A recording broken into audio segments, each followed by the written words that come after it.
I'm Remi Dhillon. I'm a senior finance major, and I went to Valencia, Spain for spring semester. I chose Valencia, Spain, and particularly Universidad Politécnica de Valencia for, I guess, a few main reasons. One of the big ones was it was right on the beach, which I loved.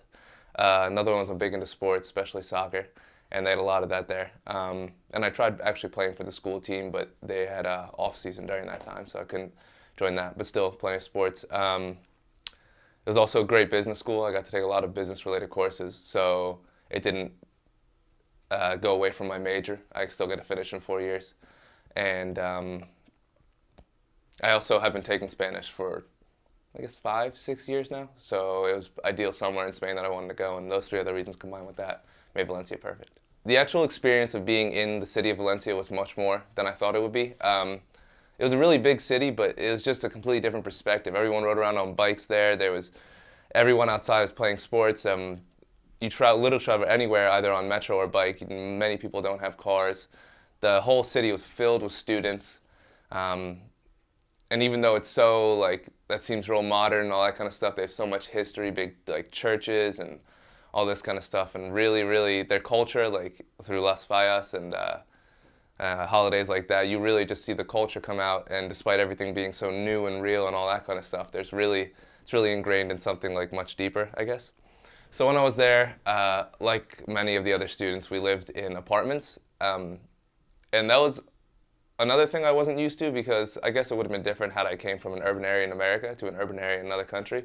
But coming from where I am coming from, coming from Maryland to that city of Valencia, it was really cool to see how everybody in the families, no matter what, you all lived in these really tall apartment buildings. And I ended up living with a kid from Belgium and a girl from England and a girl from France. And I'm still in touch with all of them. The kid from Belgium I'm actually best friends with now. Literally, I talk to him every other day, and I'm going to see him this summer again, actually after a year of leaving Valencia. And that's another really cool part. I think that's probably my favorite part about going abroad, is that now I can almost go anywhere in the world and have friends to hang out with, somewhere to stay, people to tell me what's going on around them. So while I was in Spain as well, in Valencia, I really wanted to travel. I didn't want to just stay in Valencia. That would have been a great experience no matter where I was, but I did want to see other places. So I saw Barcelona for a little bit.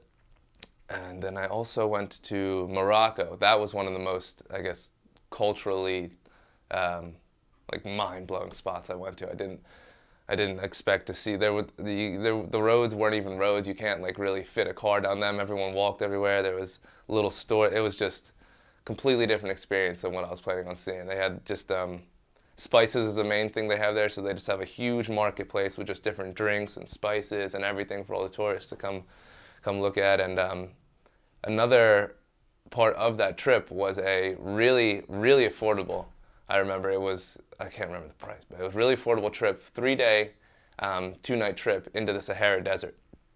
And so we got driven through all these mountains, got to take a bunch of pictures and buy little, art, memorabilia and stuff like that. And then for one night, we actually camped out in the desert. We rode to an area in the desert on camels and then camped out for the evening. I got a cooked, I guess you could call it home-cooked, desert-cooked meal by the locals there, and then rode camels back in the morning and then got driven back.